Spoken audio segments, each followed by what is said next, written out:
ओम शांति 12 ଜାନୁଆରୀ 2025 ଅବ୍ୟକ୍ତ ମୁରଲୀ ପୁନରାବୃତ୍ତି 15 ନଭେମ୍ବର 2003। ଅବ୍ୟକ୍ତ ମୁରଲୀର ସାରାଂଶ ଅଛି, ମନକୁ ଏକାଗ୍ର କରି ଏକାଗ୍ରତାର ଶକ୍ତି ଦ୍ୱାରା ଫରିସ୍ତା ସ୍ଥିତିର ଅନୁଭବ କର। ମନକୁ ଏକାଗ୍ର କରି ଏକାଗ୍ରତାର ଶକ୍ତି ଦ୍ୱାରା ଫରିସ୍ତା ସ୍ଥିତିର ଅନୁଭବ କର।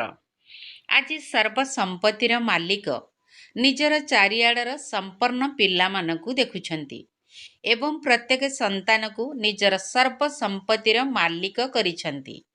ଏମାନଙ୍କୁ ଏଭଳି ସମ୍ପତ୍ତି ମିଳିଛି ଯାହାକି ଅନ୍ୟ କେହି କାହାକୁ ଦେଇପାରିବେ ନାହିଁ। ତେଣୁ ତୁମେ ସମସ୍ତେ ନିଜକୁ ସମ୍ପତ୍ତି ଗୁଡ଼ିକରେ ସମ୍ପନ୍ନ ବା ଭରପୁର ଅନୁଭବ କରୁଛ ତ? ତେବେ ସବୁଠାରୁ ଶ୍ରେଷ୍ଠ ସମ୍ପତ୍ତି ଗୁଡ଼ିକ ହେଲା ଜ୍ଞାନର ସମ୍ପତ୍ତି, ସର୍ବଶକ୍ତିର ସମ୍ପତ୍ତି, ସର୍ବଗୁଣର ସମ୍ପତ୍ତି, ଏହା ସହିତ ବାବା ତଥା ସର୍ବବ୍ରାହ୍ମଣ ଆତ୍ମାମାନଙ୍କର ଆଶୀର୍ବାଦର ସମ୍ପତ୍ତି। ତେଣୁ ଚେକ୍ କର ଯେ ଏହିସବୁ ସମ୍ପତ୍ତି ଗୁଡ଼ିକ ମୋତେ ପ୍ରାପ୍ତ ହୋଇଛି ତ? ଏବଂ ସର୍ବସମ୍ପତ୍ତିରେ ଯେଉଁ ଆତ୍ମାମାନେ ସମ୍ପନ୍ନ ହୋଇଥିବେ ସେମାନଙ୍କର ଲକ୍ଷଣ ହେଲା ସର୍ବଦା ନୟନ ଦ୍ୱାରା, ଚେହେରା ଦ୍ୱାରା, ଚାଲିଚଳନ ଦ୍ୱାରା ଅନ୍ୟମାନଙ୍କୁ ଖୁସିର ଅନୁଭବ ହେବ।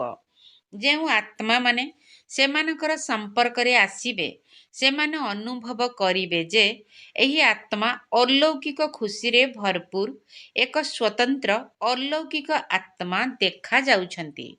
ତୁମମାନଙ୍କର ଖୁସିକୁ ଦେଖି ଅନ୍ୟ ଆତ୍ମାମାନେ ମଧ୍ୟ ଅଳ୍ପ ସମୟ ପାଇଁ ଖୁସିର ଅନୁଭବ କରିବେ। ଯେପରି ତୁମେ ବ୍ରାହ୍ମଣ ଆତ୍ମାମାନଙ୍କର ଶ୍ୱେତବସ୍ତ୍ର ସମସ୍ତଙ୍କୁ କେତେ ନିଆରା ଏବଂ ପ୍ୟାରା ଲାଗୁଛି। ସେମାନଙ୍କୁ ତୁମ ଭିତରେ ସ୍ୱଚ୍ଛତା, ସରଳତା ଏବଂ ପବିତ୍ରତାର ଅନୁଭବ ହେଉଛି। ଦୂରରୁ ହିଁ ଜାଣି ଯାଉଛନ୍ତି ଯେ ଏମାନେ ବ୍ରହ୍ମାକୁମାର ବା ବ୍ରହ୍ମାକୁମାରୀ ଅଟନ୍ତି। ସେହିପରି ତୁମ ବ୍ରାହ୍ମଣ ଆତ୍ମାମାନଙ୍କର ଚାଲିଚଳନ ଏବଂ ଚେହେରା ଦ୍ୱାରା ସର୍ବଦା ଖୁସିର ଝଲକ ତଥା ସୌଭାଗ୍ୟର ଫଲକ ଅର୍ଥାତ୍ ନିଶା ଦେଖାଯାଉ। ଆଜି ସର୍ବ ଆତ୍ମାମାନେ ମହାନ ଦୁଃଖୀ ହୋଇଯାଇଛନ୍ତି। ଏହିଭଳି ଆତ୍ମାମାନେ ତୁମମାନଙ୍କର ଖୁସି ବାସିଆ ଚେହେରାକୁ ଦେଖି, ଚାଲିଚଳନକୁ ଦେଖି କ୍ଷଣିକ ପାଇଁ ହେଉ ପଛକେ ଖୁସିର ଅନୁଭୂତି କରନ୍ତୁ। ଯେପରି ତୁଷାର୍ତ ଆତ୍ମାକୁ ଯଦି ପାଣିର ଗୋଟିଏ ବୁନ୍ଦା ମଧ୍ୟ ମିଳିଯାଉଛି ତେବେ ସେ କେତେ ଖୁସି ହୋଇଯାଉଛି। ଏହିଭଳି ଖୁସିର ଆଞ୍ଜୁଳି ମଧ୍ୟ ଆତ୍ମାମାନଙ୍କ ପାଇଁ ବହୁତ ଆବଶ୍ୟକ। କ'ଣ ତୁମେମାନେ ଏହିଭଳି ସର୍ବସମ୍ପତ୍ତିରେ ସଦା ସମ୍ପନ୍ନ ଅଟ ତ? ପ୍ରତ୍ୟେକ ବ୍ରାହ୍ମଣ ଆତ୍ମା ନିଜକୁ ସର୍ବସମ୍ପତ୍ତିରେ ସଦା ଭରପୁର ଅନୁଭବ କରୁଛ ନା କେବେ କେବେ ଭରପୁର ଅନୁଭବ କରୁଛ?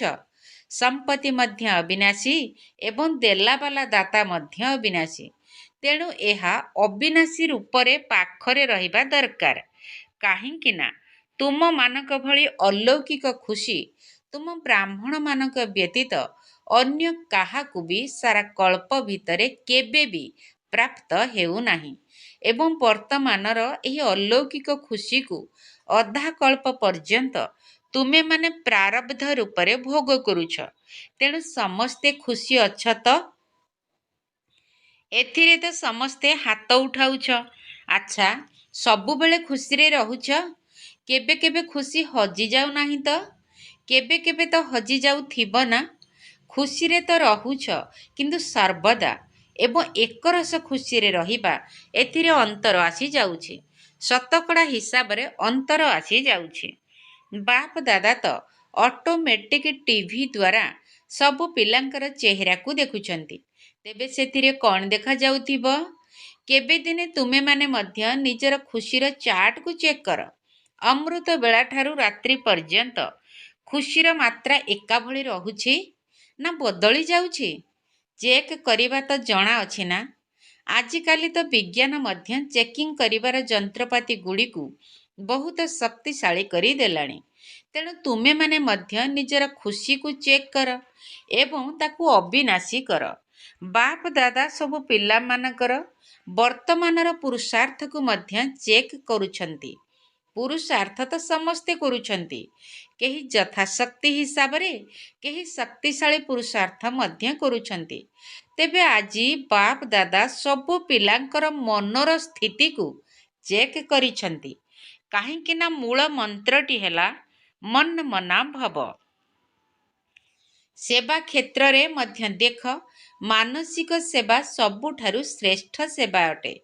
ଏକଥା ମଧ୍ୟ କହୁଛ, ମନକୁ ଜିତିଲେ ଜଗତକୁ ଜିତିବ।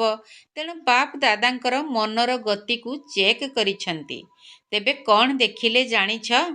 ମନର ମାଲିକ ହୋଇ ମନକୁ ତ ଚଲାଉଛ, କିନ୍ତୁ କେବେ କେବେ ମନ ତୁମକୁ ମଧ୍ୟ ଚଲାଉଛି। ମନ ତୁମକୁ ବଶୀଭୂତ ମଧ୍ୟ କରିଦେଉଛି। ବାପ ଦାଦା ଦେଖିଲେ ଯେ ପିଲାମାନେ ମନ ଲଗାଇ ପୁରୁଷାର୍ଥ କରୁଛନ୍ତି, କିନ୍ତୁ ମନର ସ୍ଥିତି ଏକାଗ୍ର ହେଉନାହିଁ। ବର୍ତ୍ତମାନ ସମୟରେ ମନର ଏକାଗ୍ରତା ହିଁ ଏକରସ ସ୍ଥିତିର ଅନୁଭବ କରାଇ ପାରିବ। ଏବେ ଫଳାଫଳ ରୂପରେ ବାପ ଦାଦା ଦେଖିଲେ ଯେ ପିଲାମାନେ ମନକୁ ଏକାଗ୍ର କରିବା ପାଇଁ ଚାହୁଁଛନ୍ତି, କିନ୍ତୁ ମଝିରେ ମଝିରେ ମନ ଭଟକି ଯାଉଛି। କିନ୍ତୁ ତୁମମାନଙ୍କର ଏକାଗ୍ରତାର ଶକ୍ତି ହିଁ ଅବ୍ୟକ୍ତ ଫରିସ୍ତା ସ୍ଥିତିର ସହଜ ଅନୁଭବ କରାଇବ। ଏବେ ତ ତୁମର ମନ ଭଟକି ଯାଉଛି, ଚାହେଁ ବ୍ୟର୍ଥ କଥାରେ, ଚାହେଁ ବ୍ୟର୍ଥ ସଂକଳ୍ପରେ, ଚାହେଁ ବ୍ୟର୍ଥ ବ୍ୟବହାରରେ। ଯେପରି କାହାକୁ କାହାକୁ ଶରୀର ଦ୍ୱାରା ମଧ୍ୟ ଏକାଗ୍ର ହୋଇ ବସିବାର ଅଭ୍ୟାସ ନଥାଏ, ଆଉ କାହାର ଅଭ୍ୟାସ ଥାଏ। ତେଣୁ ମନକୁ ଯେଉଁଠି ଚାହିଁବ, ଯେପରି ଚାହିଁବ, ଯେତେ ସମୟ ଚାହିଁବ, ସେତେ ସମୟ ପର୍ଯ୍ୟନ୍ତ ଏହିଭଳି ଏକାଗ୍ର, ଏହାକୁ କୁହାଯାଏ ମନକୁ ବଶ କରିଦେବା। ଏକାଗ୍ରତାର ଶକ୍ତି, ମାଲିକ ପଣିଆର ଶକ୍ତି ସହଜରେ ନିର୍ବିଘ୍ନ କରିଦେଇଥାଏ। ଯୁଦ୍ଧ କରିବାକୁ ପଡ଼େ ନାହିଁ। ଏକାଗ୍ରତାର ଶକ୍ତି ଆଧାରରେ ସ୍ୱତଃ ହିଁ ଏକମାତ୍ର ବାବା, ଦ୍ୱିତୀୟ କେହି ନୁହେଁ, ଏହାର ଅନୁଭୂତି ହୋଇଥାଏ ଏବଂ ଆପେ ଆପେ ହୋଇଥାଏ। ମେହନତ କରିବାକୁ ପଡ଼େ ନାହିଁ। ଏକାଗ୍ରତାର ଶକ୍ତି ଦ୍ୱାରା ସ୍ୱତଃ ହିଁ ଏକରସ ଫରିସ୍ତା ସ୍ୱରୂପର ଅନୁଭୂତି ହୋଇଥାଏ। ତୁମମାନଙ୍କ ତ ବ୍ରହ୍ମା ବାବାଙ୍କ ସହିତ ସ୍ନେହ ଅଛି ନା? ତେଣୁ ବ୍ରହ୍ମା ବାବାଙ୍କ ସମାନ ହେବା ଅର୍ଥ ଫରିସ୍ତା ହେବା। ଏକାଗ୍ରତାର ଶକ୍ତି ଦ୍ୱାରା ସ୍ୱତଃ ହିଁ ସମସ୍ତଙ୍କ ପ୍ରତି ସ୍ନେହର, କଲ୍ୟାଣର ଏବଂ ସମ୍ମାନର ମନୋବୃତ୍ତି ରହିଥାଏ। କାହିଁକି ନା ଏକାଗ୍ରତା ଅର୍ଥାତ୍ ସ୍ୱମାନ ଯୁକ୍ତ ସ୍ଥିତି। ଫରିସ୍ତା ସ୍ଥିତି ମଧ୍ୟ ଏକ ସ୍ୱମାନ ଅଟେ। ଯେପରି ବ୍ରହ୍ମା ବାବାଙ୍କୁ ତ ଦେଖିଛ ଏବଂ ବର୍ଣ୍ଣନା ମଧ୍ୟ କରୁଛ। ଯେତେ ଯେତେ ସମ୍ପନ୍ନତାର ସମୟ ପାଖେଇ ଆସୁଥିଲା, ସେତେବେଳେ କ'ଣ ଦେଖୁଥିଲ? ଚାଲୁଥିବା, ବୁଲୁଥିବା ଫରିସ୍ତା ରୂପ, ଦୈହିକ ସ୍ମୃତି ନଥିବା ସ୍ଥିତି। କ'ଣ ଦେହର ଅନୁଭୂତି ହେଉଥିଲା? ଯେତେବେଳେ ତାଙ୍କ ସମ୍ମୁଖକୁ ଯାଉଥିଲ, ସେତେବେଳେ ତାଙ୍କର ଦେହ ଦେଖାଯାଉଥିଲା ନା ଫରିସ୍ତା ରୂପର ଅନୁଭୂତି ହେଉଥିଲା? କର୍ମ କରୁଥିଲେ ମଧ୍ୟ, କଥାବାର୍ତ୍ତା କରୁଥିଲେ ମଧ୍ୟ, ନିର୍ଦ୍ଦେଶ ଆଦେଶ ଦେଉଥିଲେ ମଧ୍ୟ, ସମସ୍ତଙ୍କର ଉମଙ୍ଗ ଉତ୍ସାହ ବଢ଼ାଉଥିଲେ ମଧ୍ୟ, ଦେହଠାରୁ ଅଲଗା ସୂକ୍ଷ୍ମ ପ୍ରକାଶମୟ ରୂପର ଅନୁଭୂତି କରୁଥିଲ। କହୁଛ ନା, ବ୍ରହ୍ମା ବାବା କଥାବାର୍ତ୍ତା କରୁ କରୁ ଏଭଳି ଲାଗୁଥିଲା ଯେପରି କଥାବାର୍ତ୍ତା ତ କରୁଛନ୍ତି, କିନ୍ତୁ ଏଠାରେ ନାହାନ୍ତି। ଦେଖୁଛନ୍ତି, କିନ୍ତୁ ତାଙ୍କର ଦୃଷ୍ଟି ଅଲୌକିକ, ସ୍ଥୂଳ ଦୃଷ୍ଟି ନୁହେଁ। ସେଭଳି ଦୈହିକ ସ୍ମୃତିଠାରୁ ଊର୍ଦ୍ଧ୍ୱରେ ରୁହ। ଅନ୍ୟମାନଙ୍କୁ ମଧ୍ୟ ଦେହର ସ୍ମୃତି ନ ଆସୁ, ଦେହଠାରୁ ଅଲଗା ରୂପ ଦେଖାଯାଉ। ଏହାକୁ କୁହାଯାଏ ଦେହ ଭିତରେ ଥାଇ ମଧ୍ୟ ଫରିସ୍ତା ସ୍ୱରୂପ ସ୍ଥିତି। ସବୁ କଥାରେ, ଦୃଷ୍ଟିରେ, ବୃତ୍ତିରେ, କର୍ମରେ ନିଆରା ପଣିଆର ଅନୁଭବ ହେଉ। କଥା କହୁଥିବ, କିନ୍ତୁ ନ୍ୟାରା ନ୍ୟାରା ଏବଂ ପ୍ୟାରା ପ୍ୟାରା ଲାଗୁଥିବ, ଆତ୍ମିକ ପ୍ୟାରା। ତେବେ ଏହିଭଳି ଫରିସ୍ତା ପଣିଆର ଅନୁଭୂତି ନିଜେ ମଧ୍ୟ କର ଏବଂ ଅନ୍ୟମାନଙ୍କୁ ମଧ୍ୟ କରାଅ। କାହିଁକି ନା ଫରିସ୍ତା ହେବା ବିନା ଦେବତା ହୋଇପାରିବ ନାହିଁ। ଫରିସ୍ତା ହିଁ ଦେବତା ହେବ। ତେଣୁ ନମ୍ବର 1 ବ୍ରହ୍ମାଙ୍କର ଆତ୍ମା ମଧ୍ୟ ପ୍ରତ୍ୟକ୍ଷରେ ସାକାର ରୂପରେ ମଧ୍ୟ ଫରିସ୍ତା ଜୀବନର ଅନୁଭବ କରାଇଛନ୍ତି ଏବଂ ଫରିସ୍ତା ରୂପ ହୋଇ ଯାଇଛନ୍ତି। ସେହି ଫରିସ୍ତା ରୂପ ବ୍ରହ୍ମାଙ୍କ ସହିତ ତୁମମାନଙ୍କୁ ମଧ୍ୟ ଫରିସ୍ତା ହୋଇ ପରମ ଧାମକୁ ଯିବାକୁ ହେବ। ସେଥିପାଇଁ ମନର ଏକାଗ୍ରତା ଉପରେ ଅଧିକ ଧ୍ୟାନ ଦିଅ। ମନକୁ ନିର୍ଦ୍ଦେଶ ଅନୁସାରେ ଚଲାଅ। ଯଦି କୌଣସି କର୍ମ କରିବାର ଅଛି, ତେବେ ମନ ଦ୍ୱାରା କର୍ମ ହେଉ। ଯଦି କରିବାର ନାହିଁ କିନ୍ତୁ ମନ କହୁଛି କର, ତେବେ ଏହାକୁ ମାଲିକ ପଣିଆ କୁହାଯିବ ନାହିଁ। ତେବେ ଏବେ କେହି କେହି ପିଲା କହୁଛନ୍ତି, ମୁଁ ଚାହୁଁ ନଥିଲି କିନ୍ତୁ ହୋଇଗଲା, ଭାବୁ ନଥିଲି କିନ୍ତୁ ହୋଇଗଲା, କରିବାକୁ ଚାହୁଁ ନାହିଁ କିନ୍ତୁ ହୋଇଯାଉଛି। ଏହା ହେଉଛି ମନର ବଶୀଭୂତ ଅବସ୍ଥା। ତେବେ ଏଭଳି ଅବସ୍ଥା ଭଲ ତ ଲାଗୁନଥିବ ନା? ତେଣୁ ବ୍ରହ୍ମା ବାବାଙ୍କୁ ଅନୁକରଣ କର। ବ୍ରହ୍ମା ବାବାଙ୍କୁ ତ ଦେଖିଛ, ସମ୍ମୁଖରେ ଛିଡ଼ା ହୋଇଥିଲେ ମଧ୍ୟ କ'ଣ ଅନୁଭବ ହେଉଥିଲା? ଫରିସ୍ତା ଛିଡ଼ା ହୋଇଛି, ଫରିସ୍ତା ଦୃଷ୍ଟି ଦେଉଛି। ତେଣୁ ମନର ଏକାଗ୍ରତାର ଶକ୍ତି ସହଜରେ ଫରିସ୍ତା କରିଦେବ। ବ୍ରହ୍ମା ବାବା ମଧ୍ୟ ପିଲାମାନଙ୍କୁ ଏହି କଥା କହୁଛନ୍ତି, ସମାନ ହୁଅ। ଶିବ ବାବା କହୁଛନ୍ତି, ନିରାକାରୀ ହୁଅ। ବ୍ରହ୍ମା ବାବା କହୁଛନ୍ତି, ଫରିସ୍ତା ହୁଅ। କ'ଣ ବୁଝିଲ? ତେବେ ବାପ ଦାଦା ଫଳାଫଳ ରୂପରେ କ'ଣ ଦେଖିଲେ? ମନର ଏକାଗ୍ରତା କମ୍ ଅଛି। ମଝିରେ ମଝିରେ ମନ ବହୁତ ଆଡ଼େ ଚକ୍ର ଲଗାଇ ଦେଉଛି, ବହୁତ ଭଟକୁଛି। ଯେଉଁଆଡ଼େ ଯିବା ଉଚିତ ନୁହେଁ ସେଠାକୁ ଚାଲି ଯାଉଛି। ତେବେ ଏହାକୁ କ'ଣ କୁହାଯିବ? ଭଟକିବା କୁହାଯିବ ନା? ତେଣୁ ଏକାଗ୍ରତାର ଶକ୍ତିକୁ ବଢ଼ାଅ। ମାଲିକ ପଣିଆର ସିଟ୍ ଉପରେ ସେଟ୍ ରୁହ। ଯେତେବେଳେ ପୁରା ସେଟ୍ ହୋଇଯିବ, ଆଉ ଅପସେଟ୍ ହେବ ନାହିଁ, ଅର୍ଥାତ୍ ତଳ ଉପର ହେବ ନାହିଁ। ସେଟ୍ ନ ହେବା କାରଣରୁ ଅପସେଟ୍ ହୋଇଯାଉଛ। ତେଣୁ ଭିନ୍ନ ଭିନ୍ନ ଶ୍ରେଷ୍ଠ ସ୍ଥିତି ରୂପୀ ସିଟ୍ ଉପରେ ସେଟ୍ ରୁହ। ଏହାକୁ କୁହାଯାଏ ଏକାଗ୍ରତାର ଶକ୍ତି। ଠିକ୍ ଅଛି ନା? ବ୍ରହ୍ମା ବାବାଙ୍କ ସହିତ ସ୍ନେହ ଅଛି ନା? କେତେ ସ୍ନେହ ଅଛି? କେତେ ଅଛି? ବହୁତ ଅଛି। ତେବେ ସ୍ନେହର ପ୍ରତିଦାନରେ ବାବାଙ୍କୁ କ'ଣ ଦେଇଛ? ବାବାଙ୍କର ମଧ୍ୟ ତୁମମାନଙ୍କ ପ୍ରତି ସ୍ନେହ ଅଛି। ସେଥିପାଇଁ ତ ତୁମମାନଙ୍କର ସ୍ନେହ ରହିଛି ନା? ତେଣୁ ପ୍ରତିଦାନ କ'ଣ ଦେଇଛ? ବାବାଙ୍କ ସମାନ ହେବା, ଏହା ହିଁ ପ୍ରତିଦାନ ଅଟେ। ଆଚ୍ଛା, ଡବଲ ବିଦେଶୀ ମାନେ ମଧ୍ୟ ଆସିଛନ୍ତି। ଭଲ କଥା। ଡବଲ ବିଦେଶୀ ପିଲାମାନଙ୍କ ଦ୍ୱାରା ମଧୁବନର ମଧ୍ୟ ଶୃଙ୍ଗାର ହୋଇଯାଉଛି। ଅନ୍ତରାଷ୍ଟ୍ରୀୟ ମଧୁବନ ହୋଇଯାଉଛି ନା? ଦେଖ, ମଧୁବନରେ ବର୍ଗୀକରଣର ସେବା ହେଉଛି। ତା ଦ୍ୱାରା ଚାରିଆଡ଼କୁ ସମାଚାର ଚାଲିଯାଉଛି। ତୁମେ ଦେଖ, ଯେବେଠାରୁ ଏହିଭଳି ବର୍ଗୀକରଣ ସେବା ଆରମ୍ଭ ହେଲାଣି, ସେବେଠାରୁ IP ଅର୍ଥାତ୍ ବିଶିଷ୍ଟ ଲୋକମାନଙ୍କୁ ଅଧିକ ସନ୍ଦେଶ ମିଳିପାରୁଛି।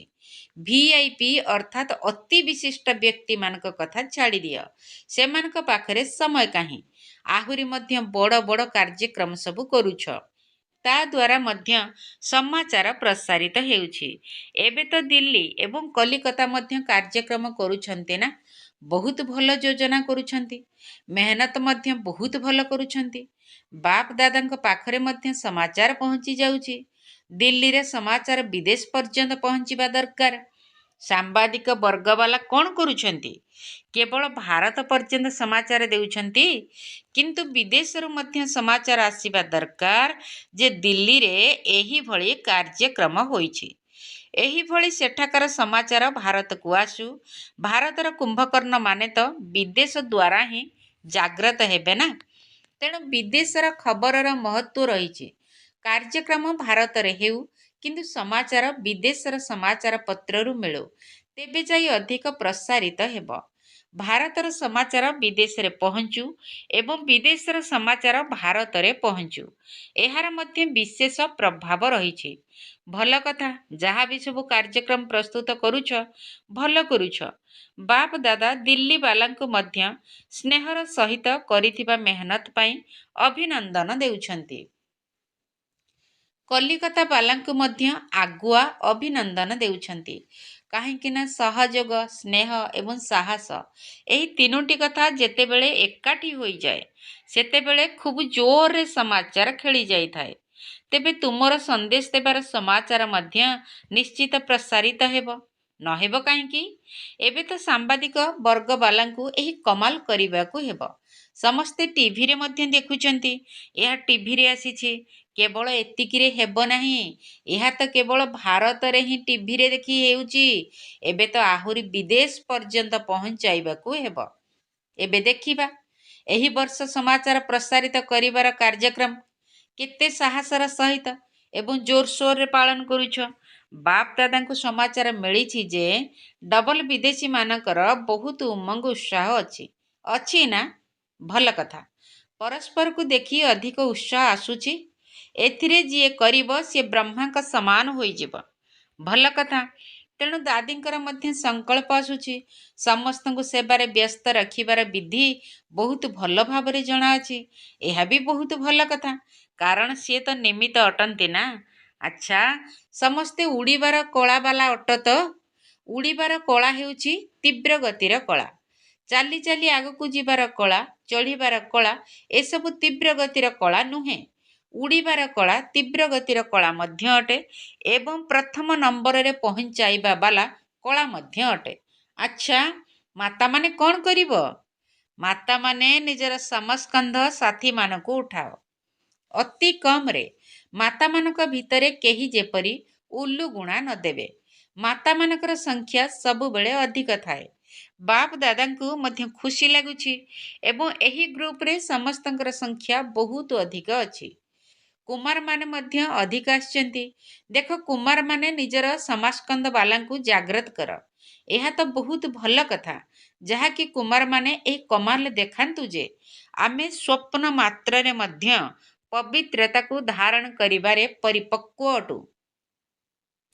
ବାପ ଦାଦା ସାରା ବିଶ୍ୱରେ ଚ୍ୟାଲେଞ୍ଜ କରି କହିବେ ଯେ ବ୍ରହ୍ମା କୁମାର, ଯୁବକ କୁମାର, ଡବଲ କୁମାର ହେଲେ ନା। ବ୍ରହ୍ମା କୁମାର ମଧ୍ୟ ଅଟୁ ଏବଂ ଶାରୀରିକ ହିସାବରେ ମଧ୍ୟ କୁମାର ଅଟ।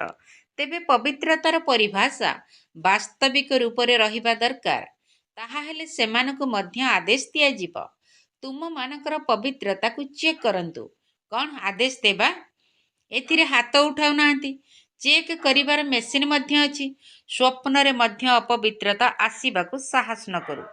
କୁମାରୀମାନଙ୍କୁ ମଧ୍ୟ ଏହିଭଳି ହେବାର ଅଛି। କୁମାରୀ ଅର୍ଥାତ୍ ପୂଜ୍ୟ, ପବିତ୍ର କୁମାରୀ। କୁମାର ଏବଂ କୁମାରୀମାନେ ବାପ ଦାଦାଙ୍କ ପାଖରେ ପ୍ରତିଜ୍ଞା କରନ୍ତୁ ଯେ ଆମେମାନେ ଏତେ ପବିତ୍ର ଅଟୁ ଯାହାକି ସ୍ୱପ୍ନରେ ମଧ୍ୟ ଅପବିତ୍ର ସଂକଳ୍ପ ଆସିପାରିବ ନାହିଁ। ତେବେ ଯାଇ କୁମାର ଏବଂ କୁମାରୀମାନଙ୍କର ପବିତ୍ରତାର ଉତ୍ସବ ପାଳନ କରାଯିବ।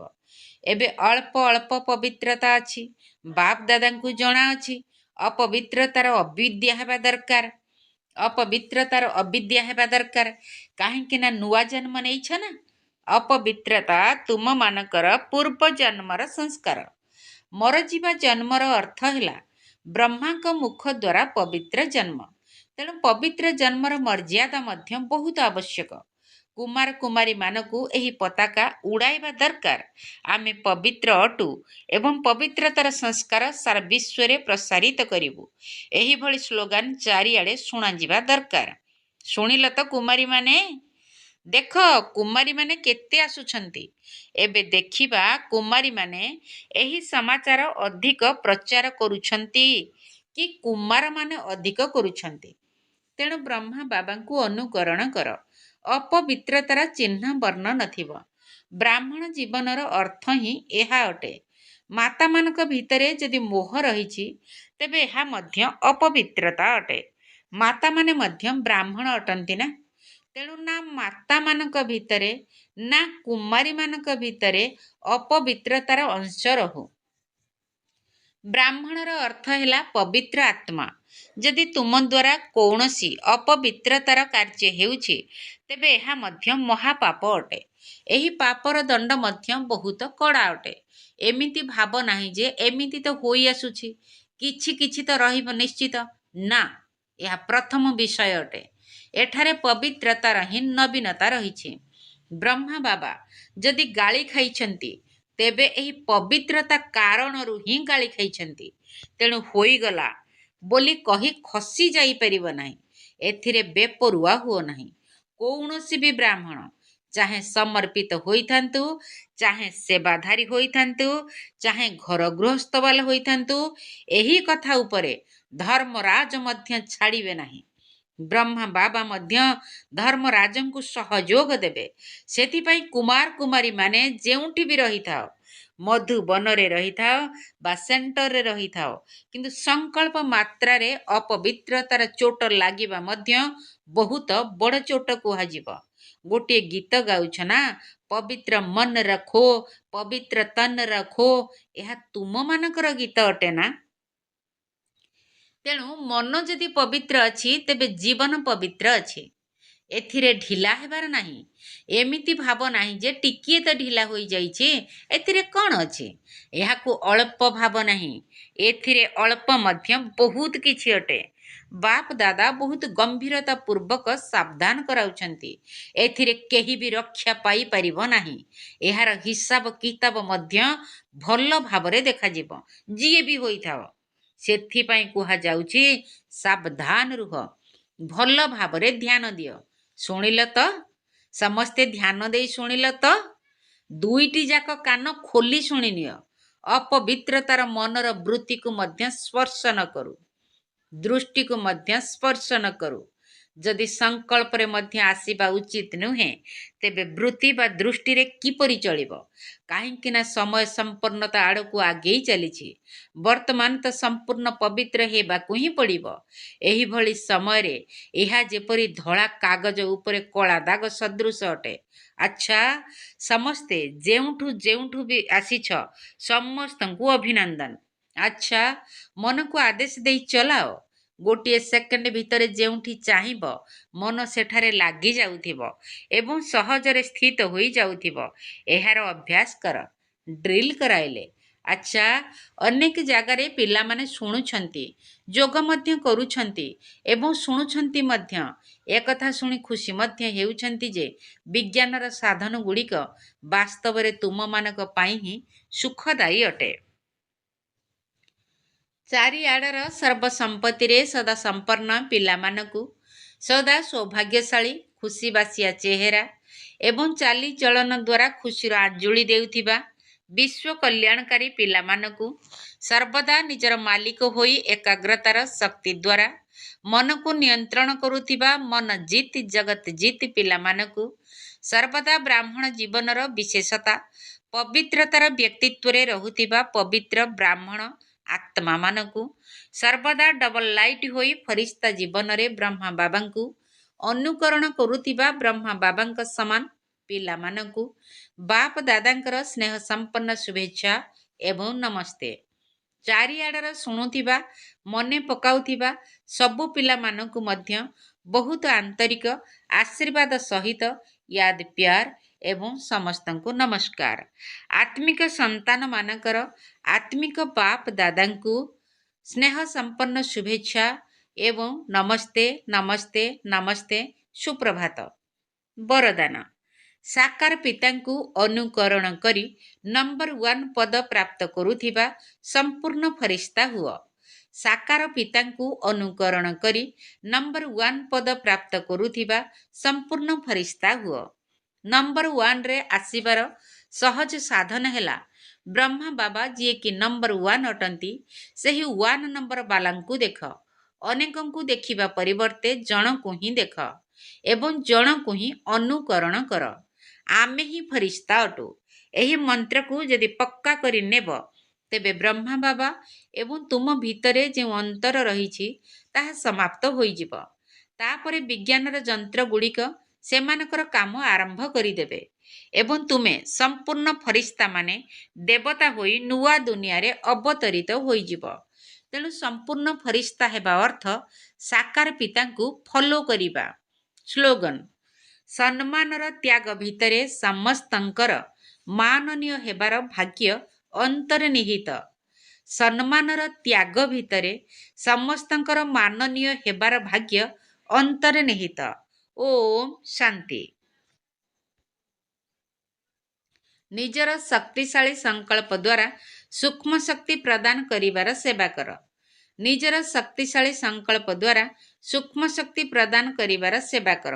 ଆଜିର ଅବ୍ୟକ୍ତ ଇଶାରା: ଯେପରି ବାପ ଦାଦାଙ୍କୁ ଦୟା ଲାଗୁଛି, ସେହିପରି ତୁମେ ପିଲାମାନେ ମଧ୍ୟ ମାଷ୍ଟର ଦୟାଳୁ ହୋଇ ମନର ବୃତ୍ତି ଦ୍ୱାରା ସୃଷ୍ଟି କରୁଥିବା ବାତାବରଣ ଆଧାରରେ ଆତ୍ମାମାନଙ୍କୁ ବାବାଙ୍କ ଦ୍ୱାରା ମିଳିଥିବା ଶକ୍ତି ଗୁଡ଼ିକ ଦିଅ।